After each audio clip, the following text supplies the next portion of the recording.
señor director ejecutivo de la Fundación Empresarial de Colombia para el Desarrollo de las Tiendas Fecoltiendas, Héctor Javier Galindo, directora ejecutiva de la Unión Nacional de Comerciantes UNDECO de Santa Marta, Rosa Delia Rueda, presidente de la Fundación Tierra Fértil de Apartadó Antioquia, Johnny Lozano, quienes ya se han dirigido en este evento, a los representantes de la Asociación Nacional de Cabildos y Autoridades Indígenas de Colombia, en Colombia, ANICOL, medios de comunicación aquí presentes y en general a todos los gremios de pequeños comerciantes y a la ciudadanía que hoy nos acompaña. Nosotros en el programa defendido en las calles, en las plazas, en los debates, en los meses pasados, antes de la elección, defendimos como uno de los ejes programáticos el fortalecimiento de la economía popular. Por muchas razones. Primero, por nuestro criterio, nuestra visión democrática del mundo. La exclusión en Colombia no solo excluye a personas por su color de piel, por su origen cultural, étnico, por su origen incluso territorial, ¿no? Si naciste en el Chocó, te fregaste. Si naciste aquí en Embosa, tienes problemas. Sino que además, desde el punto de vista de la economía, de la estructura económica del país, excluye a las personas más débiles, económicamente hablando, aún siendo productivas, como el campesinado de Colombia, o trasladado ese campesinado en la historia nacional hace varias décadas, casi que en masa y permanentemente, unas veces por las condiciones económicas, otras por la violencia misma. Se fueron a estas ciudades que se fueron transformando en ciudades grandes. Siempre crecen como un anillo, como los anillos que hay en los troncos de los árboles cuando se cortan, concéntricos. Uno puede ver, por ejemplo, una ciudad como Bogotá, cómo van creciendo esos anillos con características diferentes. Uno es lo que uno ve aquí en el centro, parte de la historia. Otro el que sigue hacia el norte muy inglés, el que sigue aquí hacia el sur inmediato, obrero. Eran los barrios de Gaitán y así va, en la medida que se va alejando, va apareciendo como la historia, si se pudiera escribir la historia del crecimiento de una sociedad que ha sido, de una ciudad que ha sido a golpes de violencia, a golpes de desplazamiento, a golpes de víctimas. No les decían así, pero cuando uno va y mira barrios como La Estrada aquí, hacia el occidente de Bogotá, o el mismo Santa Isabel, aquí un poco al sur, pues gente que viene de Boyacá, gente que viene del Tolima. ¿Y por qué vinieron? Pues no simplemente atraídos por la gran ciudad, sino porque había estallado la violencia por allá. Y entonces venían aquí buscando socorro y viendo cómo salvaban la vida, y así se fue construyendo esta ciudad, y así las demás. Y aún hoy,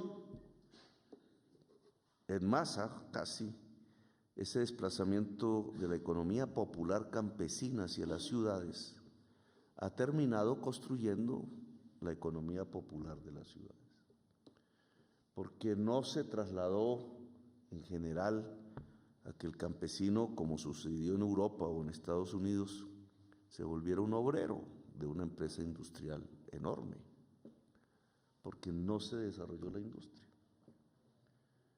Y eso que es una diferencia con lo que pasó en Estados Unidos, marca algo que es fundamental. Allá se desarrolló el capitalismo, entonces la sociedad se dividió mayoritariamente en la gente obrera, asalariada que iba a las fábricas, y una pequeña núcleo de propietarios de esas fábricas. Esa es la historia de ese mundo desarrollado.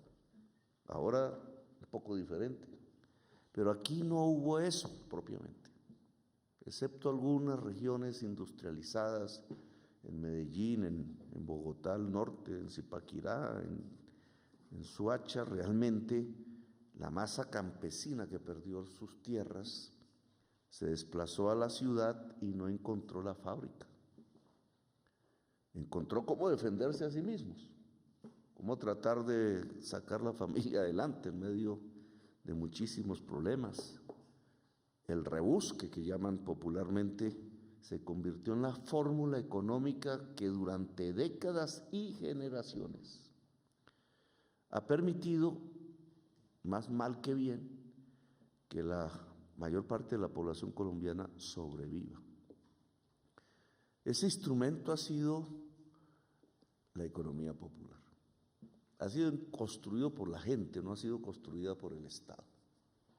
Porque ni la fábrica grande del capitalista se produjo, con muy pocas excepciones, ni la economía socialista del Estado, como en otros países, tampoco. Y entonces aquí, ¿cómo se defendió la gente? Pues por sí misma. Eso marca parte de la idiosincrasia colombiana. Nos volvió individualistas, indudablemente. No nos volvió socialistas. Si hubieran sido grandes decenas de miles de obreros, pues otras ideas políticas hubieran surgido, otro tipo de organizaciones. Pero no, entonces fue una familia defendiéndose a sí misma contra la corriente, y eso fue generando una idiosincrasia que nos ha afectado, pero también nos ha hecho resistentes, porque vienen las crisis y la gente se defiende, porque la gente no espera que el Estado sea el que termine salvando la situación. La gente se defiende a sí misma. Eso tiene su más, pero también su menos, porque el individualismo también empobrece, porque muchas oportunidades que se podrían construir si nos juntáramos se pierden, porque al final la ausencia de la organización pues nos vuelve más débiles de lo que somos, porque no incidimos en el Estado y al final mucho del poder está dentro del Estado, porque las leyes no se hacen entonces en función de esa economía popular, sino al contrario, en contra. ¿Cuáles leyes protegen al campesinado de Colombia? Si hasta mencionar la palabra campesinado en la Constitución, que no está. Hoy, ahí están pasando en el Congreso el proyecto de reforma a la Constitución. Eso lleva, yo voté, era parlamentario y voté a favor. Y pasó todo el periodo ese de campañas y ahora soy presidente y estoy firmando la primera vuelta legislativa. Todavía le falta la mitad para que la palabra campesinado aparezca en la Constitución. Claro, ¿por qué se oponen? Porque si la palabra aparece, el campesinado es sujeto de derechos, algo que es tan lógico, tan obvio, pero aparece explícitamente en la Carta Magna, pues entonces hay que garantizar esos derechos. Un campesino ya puede poner una tutela, mire, la Constitución dice que yo tengo derechos, el DANE tiene que contarlos, la política pública tiene que empezar por lo menos a contemplar que existe el campesinado de Colombia. ¿Y el campesinado cuánta gente es? 11 millones, dicen nuestras estadísticas, 11 millones de 50, de pronto más. Entonces no estamos hablando de cualquier grupo por allá marginal y minoritario, estamos hablando de una parte sustancial de la sociedad colombiana que, entre otras, es la que más produce la comida de Colombia, como ustedes aquí lo saben. La comida no la produce el gran empresario agrario, la comida la produce el campesino y no tiene derechos. Y eso es parte de la economía popular. Entonces, lo que hoy llamamos economía popular no ha sido construida ni por el Estado, ni por la gran empresa, ha sido construida por la misma gente. Y es una red compleja, diversa,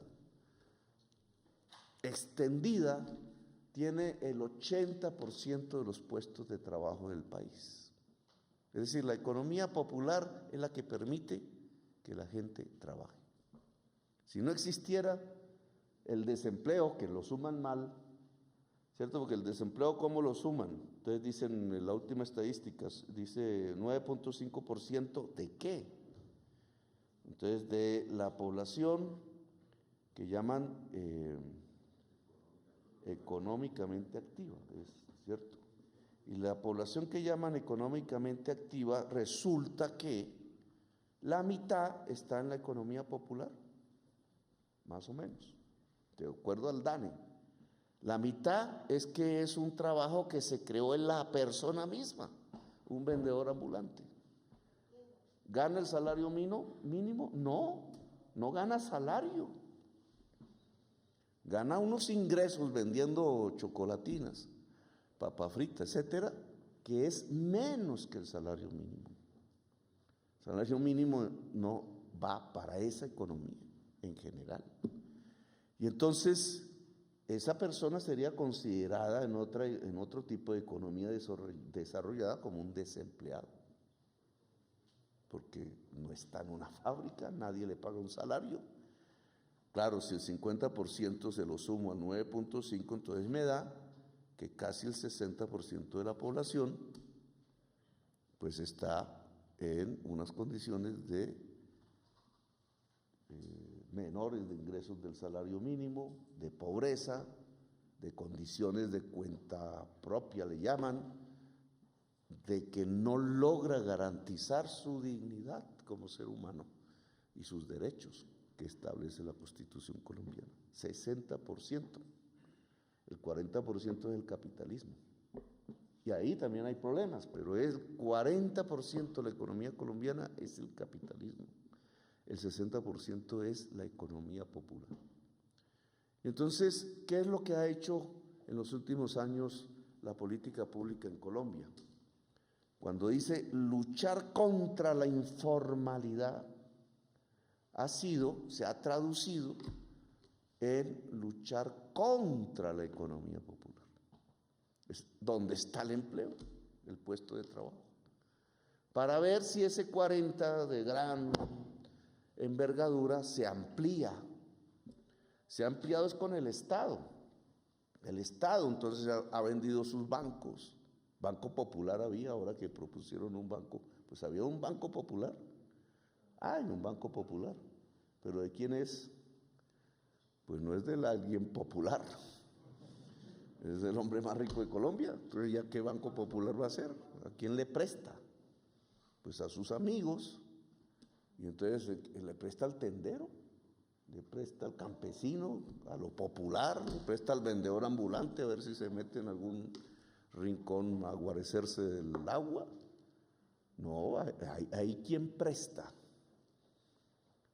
Nadie o el gota a gota famoso, con el revólver en la cintura. Que buena parte de la violencia que hoy tenemos en las ciudades tiene que ver con eso. Entonces, contra la economía popular, esa ha sido la dinámica en 20 años, en 30 años más o menos. Y nosotros pusimos en el programa no a fortalecer la economía popular. De ahí pueden decirnos populistas. Voy a aceptar que esa palabra es, digamos, propia para el que quiere defender la economía popular. Le llamarán populismo económico, ¿cierto? Pero yo tengo la sensación, sobre todo ahora que estamos en crisis, que todos sabemos, que hay hambre, que crece el hambre, que no es aquí, es en todo el mundo, que crecen las tasas de interés, entonces va a haber más, va a haber recesión, dicen, en el mundo, no solo en Colombia. En Colombia quizás no crezca el empleo, etcétera, que tenemos problemas, que no acabamos de salir de la pandemia, que las noticias no son buenas. Pues yo creo que la economía popular puede ser una palanca real de activación, de que no caiga en los puestos de trabajo, sino que puedan crecer. La variable fundamental es crecer el puesto de trabajo y que pudiera crecer la riqueza social en vez de caer. Pero ya no tanto en el 40% quizás que va a tener problemas, sino el 60% que ha sido golpeado. Y entonces, ¿cómo lo hacemos? Es un tanto, pues yo venía a una reunión pensando en otra cosa que aquí se ha planteado, pero se puede ampliar un poco a otros temas. ¿Cómo lo hacemos? O sea, ¿cómo logramos que la economía popular sea más poderosa? Entonces, un tema, aquí se han planteado varios, pero uno de ellos es la asociatividad, porque eso da poder.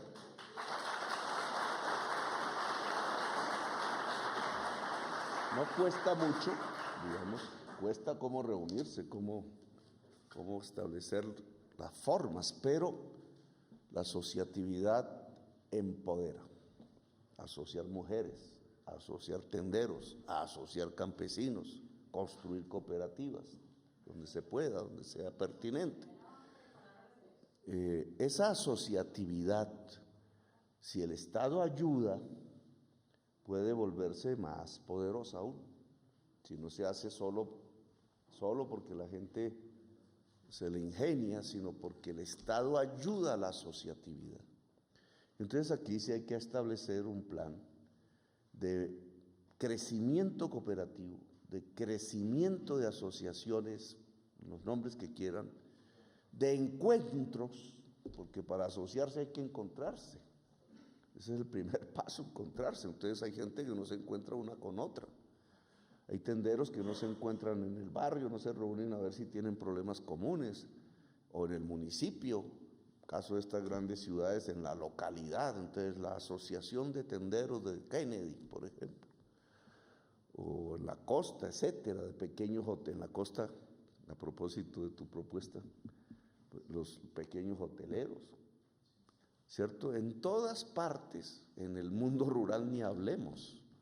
¿Cómo se logra quitar la intermediación en el abastecimiento de alimentos si no es a partir de que el campesinado llegue al mercado de la ciudad?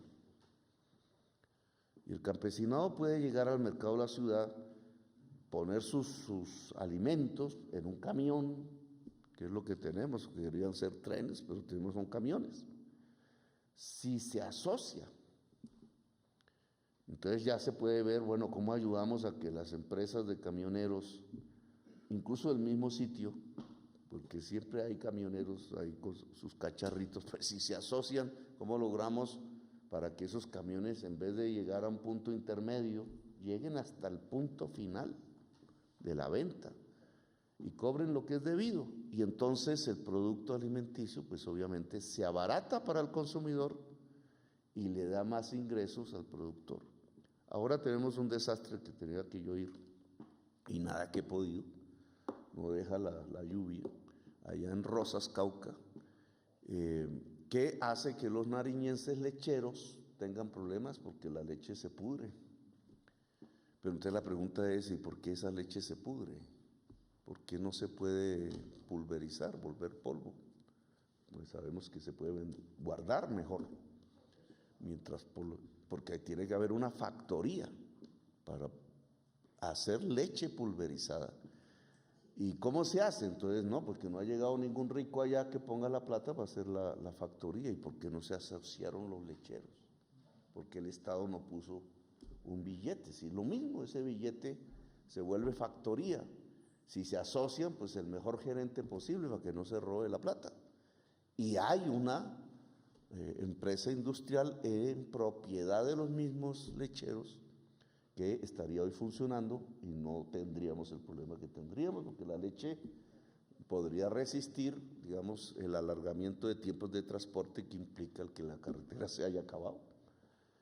Entonces, digamos, la asociatividad es un punto que yo quiero que aquí las personas que son funcionarios de estos temas de la economía popular organicemos. No partimos de cero, sabemos que hay mucha organización, pero ¿cómo fortalecemos eso?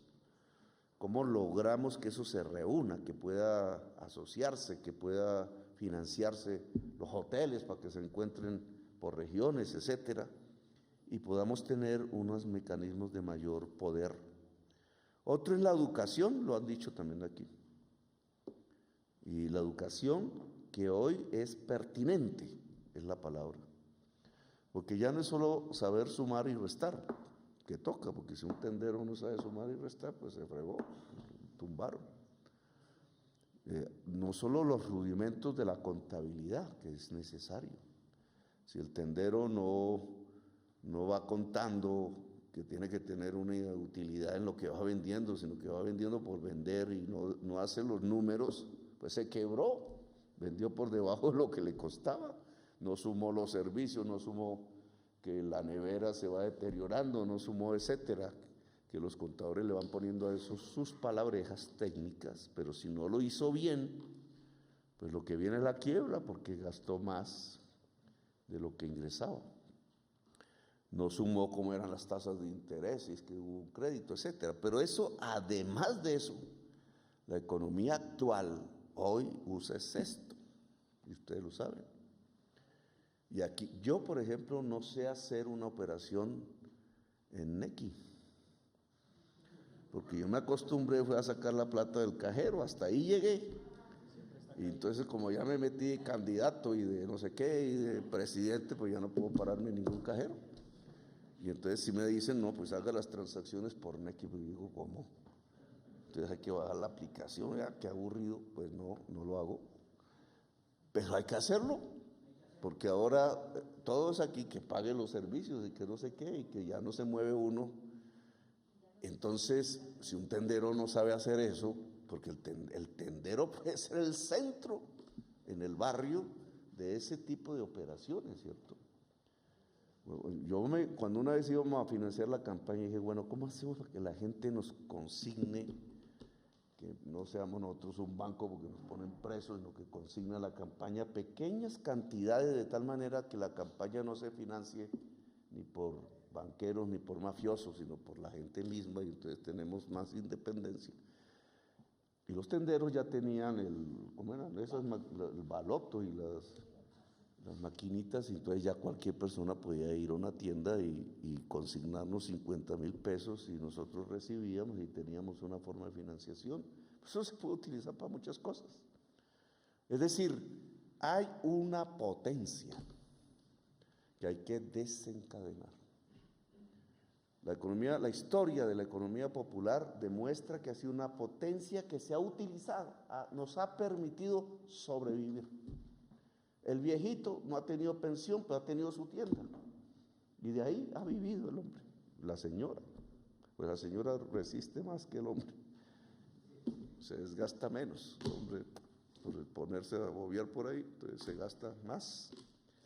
O ha permitido que los niños estudien, o ha permitido ir poniendo un ladrillo tras otro, y así se han hecho los barrios de Bogotá. Los barrios de Bogotá se han hecho no por los grandes constructores, eso es mentira. La mitad de Bogotá se ha hecho es poniendo un ladrillo sobre el otro, y la plancha hecha entre los vecinos, y cuando el otro ya tiene cómo echar la plancha, entonces ayudar al otro. Eso era tradicional en toda la sabana de Bogotá, y así se van construyendo los barrios. El barrio popular, el Estrada, se construyó así, por poner un ejemplo. Entonces, la educación hoy es esto.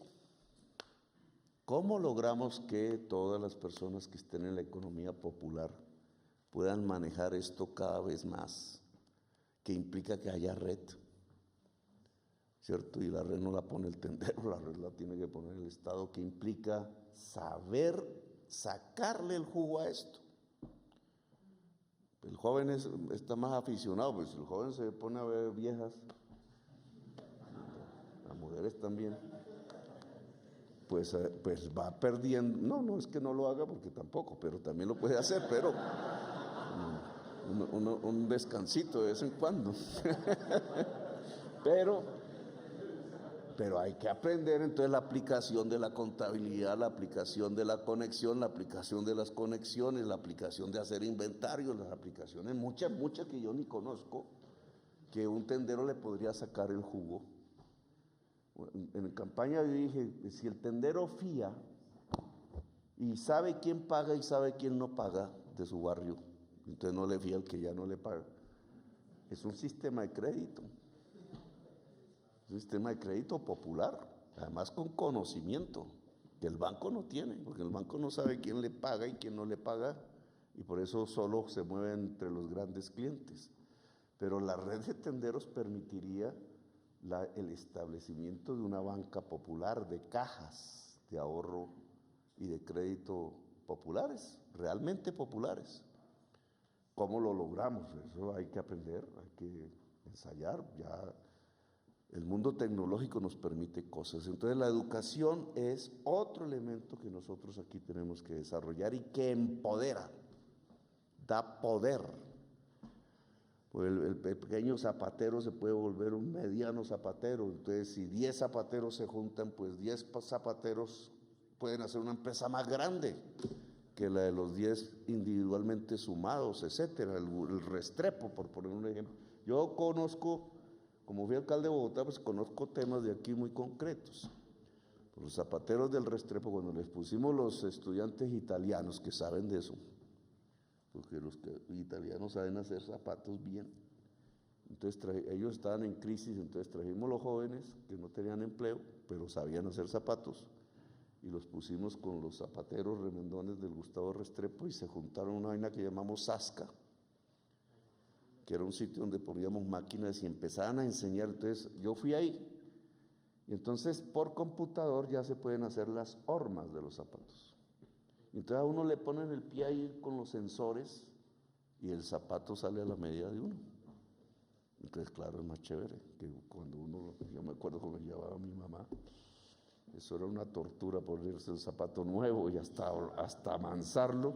Y resulta que eso ya hay unas tecnologías que un computador, claro, entonces hay que tener el computador, hay que tener el software, y hay que tener a alguien que enseñe cómo se maneja, pero esas dos corrientes fueron enseñadas. ¿Y qué era? Educación.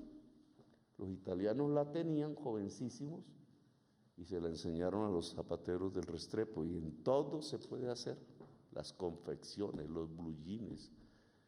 Si nosotros metemos saber, el producto sale cada vez mejor. Bueno, y no me alargo mucho porque estas eran las cosas de la campaña.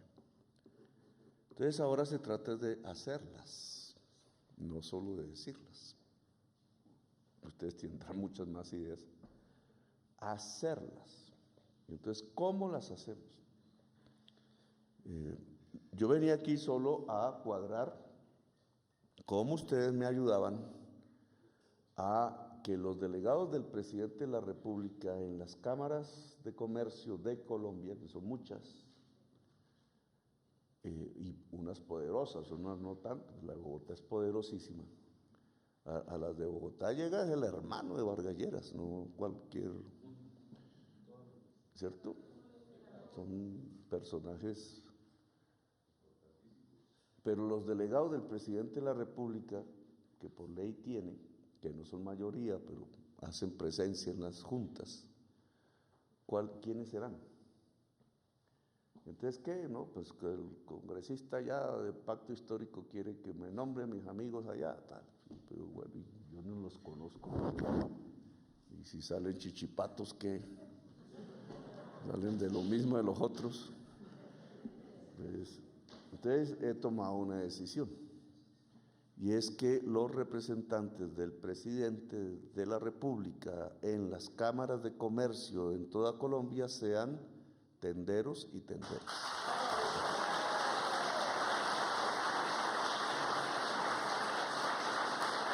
Esa es. Porque ¿qué es lo que yo visto? ¿Qué es lo que yo veo de esas cámaras? Ahí me van a levantar mañana en la prensa.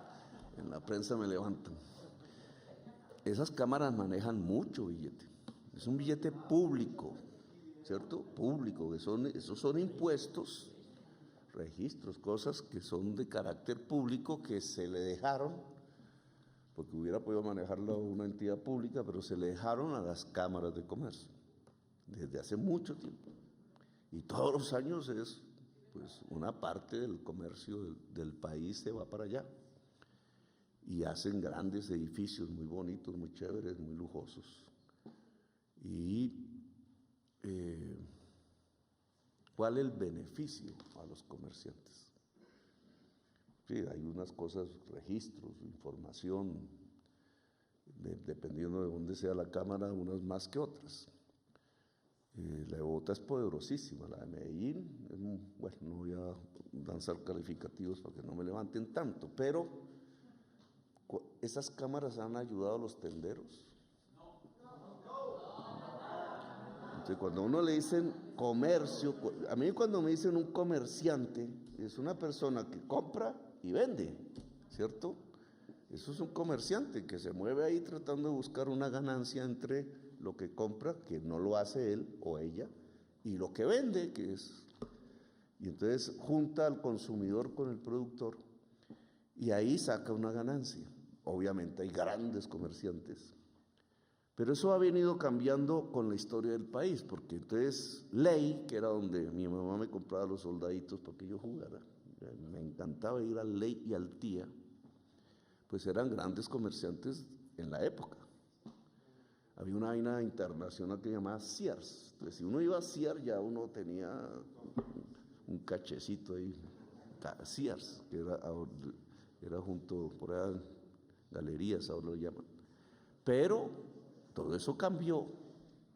Y entonces, esos Sears que quebraron, entre otros, en Estados Unidos, pero esos se fueron volviendo el modelo. Entonces se acabó Ley, se acabó el Tía, se acabó todo eso.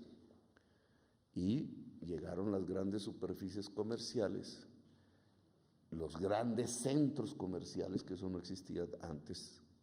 El Unicentro fue el que nos llamó más la atención, pero eso se irradió. Y dentro, porque esos son formas comerciales, pero lo que venden, cada vez más importados. Entonces el gran comerciante de Colombia se fue transformando, ya no el que vendía en gran escala la producción nacional, no hay sino que mirar Corabastos, sino la importación, se volvieron importadores. Claro, y cuando uno se gana la plata y harta plata importando, pues no es que le interese mucho la industria nacional y lo que pase aquí, compra los carros y vende. No se da cuenta esa persona muy bien que para que pueda vender lo importado, aquí la gente tiene que ganar, pero ese enlace ya no lo hace. Entonces, ¿quién va a comprar los carros? Hay que tener plata para comprar los carros. Entonces no puede importar mucho, porque si no somos muchos los que pudiéramos comprar un carro, cada vez menos. Yo nunca compré carro. Pues entonces el mercado, el negocio de él se desbarata. Si la gente se va empobreciendo, pues cada vez compra menos cosas. Esos análisis, que ya son los análisis de la economía, no se hacen. El gran importador, incluso políticamente, es muy de derechas, porque lo que quiere es el libre mercado del mundo, y entonces esas vainas de proteger la industria nacional, eso es comunismo, dice. Y eso de pensar en los tenderos, ¿para qué? Dice. Populista, porque lo que hay que crear son grandes centros y grandes cadenas de distribución, ya es la mentalidad del gran capitalista mundial, incluso colombianos son ya. Algunos mezclados, ojo, con vainas, digamos, la importación permite el lavado de dólares, el contrabando, entonces se nos va muriendo la industria aquí, la agricultura aquí, y entonces ¿de qué vivimos? Si no tenemos el dinero para comprar lo importado, pues todo se va al suelo, que es más o menos lo que ha sucedido en los últimos tiempos. No, el gran comerciante importador se volvió el gran controlador de los grandes gremios y de las cámaras de comercio. Se hacen elegir, tienen cómo. Esas campañas ya valen plata, incluso como cuando se elige un senador, entonces ya son de la junta directiva, y entonces la Cámara de Comercio, ¿a quién ayuda? Pues ya no es al pobre, ya no es el que tenía la tiendita de venta de porcelana en Chapinero, ya no es al tendero, el campesino ni menos. Entonces, ¿cómo esas cámaras que usan dinero público, es decir, dinero de todas y de todos, pueden tener una mejor función de tal manera que no ayuden solo a los más, ¿cierto? Sino que ayuden al conjunto de los comerciantes de Colombia, que incluye la mayoría son tenderos incluso de edad. Pues hay que estar en las juntas, hay que pelearse eso, porque ¿qué más? Si son elecciones, cosas, pues hay que tener fuerza, hay que inscribirse dentro de eso. Que Petro está llenando de tenderos a las cámaras. Ellos no dicen tenderos, ellos dicen chusma de allá del sur. Ellos tienen otro. No, pues sí, pero entonces no son comerciantes. Entonces digan cámaras del gran comercio. Entonces y ahí sí ya nos entendemos mejor. Y entonces hacemos unas cámaras del pequeño comercio. Y el Estado se pone con las cámaras del pequeño comercio, porque el gran comercio se puede defender solo. Pero si es el comercio, entonces son todas y todos. Y los tenderos y las tenderas tienen que estar ahí. Y entonces el presidente cede ese poder, que es el de tener delegados en las juntas, a los tenderos y a las tenderas de Colombia. Bueno, ya me alargué bastante. Eso implica, bueno, porque hay que ver dónde están toda esa cosa, bueno, los de allá, porque no, los de allá de Santa Marta, los de Bogotá, los de en Soacha se quiere crear una cámara de comercio, los de todas las ciudades donde estén cámaras de comercio, entonces ustedes deben, eso tiene unos requisitos. Los requisitos es un gran invento de la administración colombiana para hacer roscas, para controlarse. ¿Cómo se elige un miembro de la Junta Directiva de Ecopetrol? Entonces uno va allá a las normas. ¿Cuál? Requisitos. 15 años de experiencia en Ecopetrol, entonces son los mismos.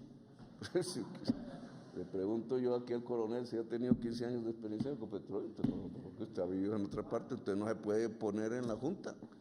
Entonces, ¿quiénes se pueden poner en la Junta? Pues los que ya han sido, y eso se llama una rosca. Controlan así de esa manera, digamos, son instrumentos de poder. Entonces, ¿quién puede ser miembro de una Cámara de Comercio? El que está afiliado y el que es profesional, dicen. Y entonces, claro, ¿y por qué metieron? ¿Por qué profesional si debería ser comerciante? Puede que sea profesional, ojalá que lo sea, pero ¿y si no? Si no, no puede ser miembro de la Junta Directiva de una Cámara. Entonces, así han vuelto los controles de cosas públicas, porque la Cámara de Comercio es pública, en élites que controlan lo público. Y lo público no debe ser controlado por élites, o sea, que controlen su empresa, pues es la de ellos. Pero lo público debe ser controlado es por la sociedad toda, que incluye a la señora de los tintos, que incluye al pequeño tendero, etcétera. Entonces, tenemos esas condiciones de ley que deberían variar. Es un proyecto de ley. Debe ser, cualquier comerciante debe tener el derecho, igual que un ciudadano tiene el derecho a votar por un presidente. Igual, si las cámaras son de comercio, un comerciante, una comerciante, independientemente de si estudió o no, debe tener el derecho de votar por la junta directiva de su cámara de comercio y de su lugar. Entonces aquí toca seleccionar, ¿no? Bueno, sí, sí, ahí hay yo ahorita no los tengo aquí, pero yo me enfrenté a eso. Entonces, las asociaciones aquí me tienen que ayudar, porque yo no conozco, bueno, quiénes serían las personas mejores, porque si se nos voltean, entonces se van a defender.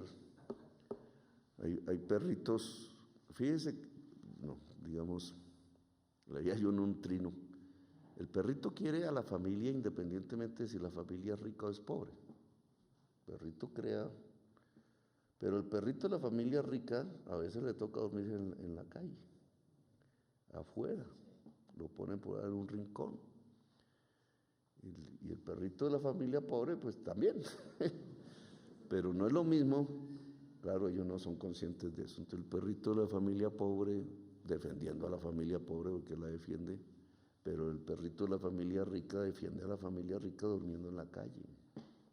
Eso no nos puede pasar a nosotros. O sea, pobres defendiendo en la calle lo que no es de ellos. un sistema que no es de ellos, que lo que hace es dejarlo en la calle. No, toca construir los instrumentos para que estas sociedades sean más igualitarias, más democráticas. Entonces, si uno pone un tendero, para que defienda el pequeño comercio, para que mire a ver, entonces, ¿cuánto llega al pequeño comercio? ¿Cuáles son los programas para el pequeño comercio? Porque si no, ¿para qué? Entonces, si voy a ayudarle al gran comerciante, pues mejor que lo nombre de empleado y ya se acabó. Pero las juntas son para defender intereses diferentes. A veces van de la mano, a veces no. Entonces, esos recursos que allí se mueven, esas posibilidades, esos programas, estos programas de educación que estamos hablando aquí, deberían ser las cámaras de comercio las que pues la financiaran. Esos paseos. Entonces, ¿por qué las cámaras de comercio no puede financiar una semana de vacaciones de los tenderos, que son comerciantes allá en Santa Marta, y pagar los hoteles? Bueno, que le deja al tendero que pague la comida o las frías, pero que vaya a ver el mar. Eso puede ser un programa, porque todo eso va en incremento de la productividad. El ser humano se vuelve viejitos que no conocen el mar, eso es cierto. Ese era un programa de Rodolfo Hernández, que lo dijo. Ese lo dijo. Claro, un viejito que no conoce el mar, que nunca le han dado esa oportunidad, y pronto tiene la oportunidad de ir a conocer a Santa Marta. Pues chévere, allá se bañará con medias, pero conoció el mar. Entonces, conocer el mar para él es una experiencia que vale la pena. A todos nos ha valido la pena, yo me acuerdo. Entonces, digamos, ¿por qué no se puede financiar eso? Sí se puede, digamos, no. Entonces, digamos, y además es mover el comercio. Eso sirve para mover el comercio. Entre más turismo, más venden allá. Entonces, digamos, necesito los listados rápidos, procesos de selección, no sé si voten o cómo lo hagan, pero que sean personas que vayan a defender los intereses del pequeño comercio dentro de las cámaras de comercio de Colombia, con nuestra ayuda. Porque ese tendero es mi delegado, es el delegado del presidente de la República en la Junta Directiva de la Cámara. Entonces, es el delegado del presidente o la delegada del presidente, ¿no? Esa es la función de él. Entonces, necesito esas listas para empezar a operar, para que podamos hacerlo lo más breve. Bueno, ya hemos tocado, que yo hablo mucho, entonces ya...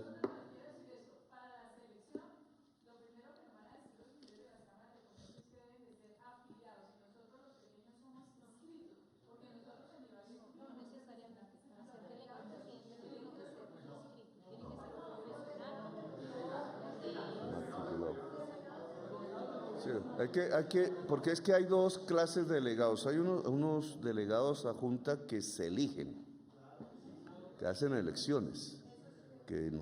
Estos son los delegados del presidente.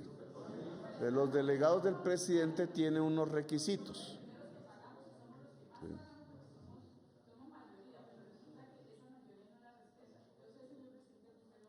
Sí.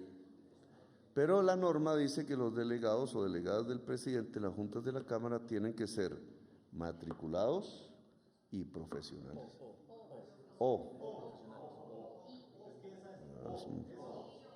Entonces, ustedes con esos requisitos definan, ¿sí? Tenderos matriculados, entre los tenderos matriculados, los mejores, las mejores.